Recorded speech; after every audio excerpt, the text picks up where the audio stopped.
La Loterie nationale de Côte d'Ivoire vous offre la revue de presse du jour. Bonjour téléspectateurs fidèles à la revue de presse d'Africa TV. Les soldats des forces républicaines de Côte d'Ivoire FRCI ont levé le ton mardi. La presse ivoirienne en fait son chou gras ce matin. Des milliers de militaires se révoltent. Abidjan, Daloa, Abengourou, Korogo, s'étaient gâtés, choisi de titrer Soir Info. L'Inter barre à sa manchette. Des militaires secouent la République. Le Figaro, proche de l'opposition, barre à sa une. Les militaires en colère, ils font trembler le régime. Le camp Ouattara panique.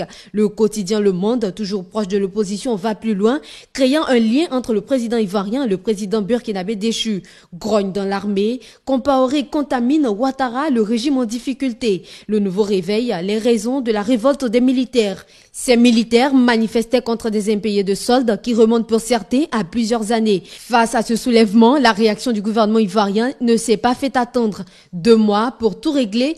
Placard à sa une, le quotidien de service public Fraternité Matin. Le patriote, proche du pouvoir, relate les propos du ministre de l'Intérieur Ahmed Bakayoko allant dans le sens des revendications. Le président vous a compris, sa réponse est positive. Dès aujourd'hui, la phase d'exécution des mesures. Les arriérés de soldats des 476 ex-forces de défense et de sécurité sont apurés pour moitié en fin novembre 2014 et pour l'autre moitié en fin décembre 2014. Pareil pour les frais de mission des militaires.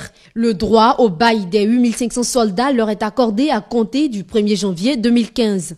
Le sommet de la francophonie pourrait être moins calme que les éditions précédentes. Front anti-francophonie, Diallo Diop et alliés concoctent leur contre-sommet. C'est le titre à la une du portail d'actualité à Dakar.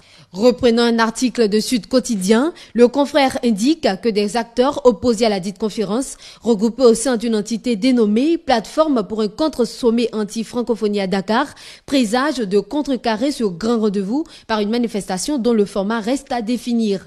Le confrère explique que ces initiateurs se donnent pour mission de montrer aux Africains le vrai visage de la francophonie, qui n'est rien d'autre que celui du néocolonialisme et d'une montagne de promesses non tenues 25 ans après le sommet de 1989. Un œil sur le Burkina Faso pour terminer. Michel Kafondo clame haut et fort que désormais plus rien ne sera comme avant, rapporte Fasozine sur son site.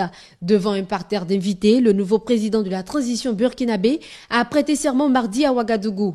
Fini cette étape, une nouvelle étape dans le sprint de la transition politique au pays des hommes intègres, celle de la nomination du Premier ministre prévue en principe pour ce mercredi. C'est la fin de cette revue de presse.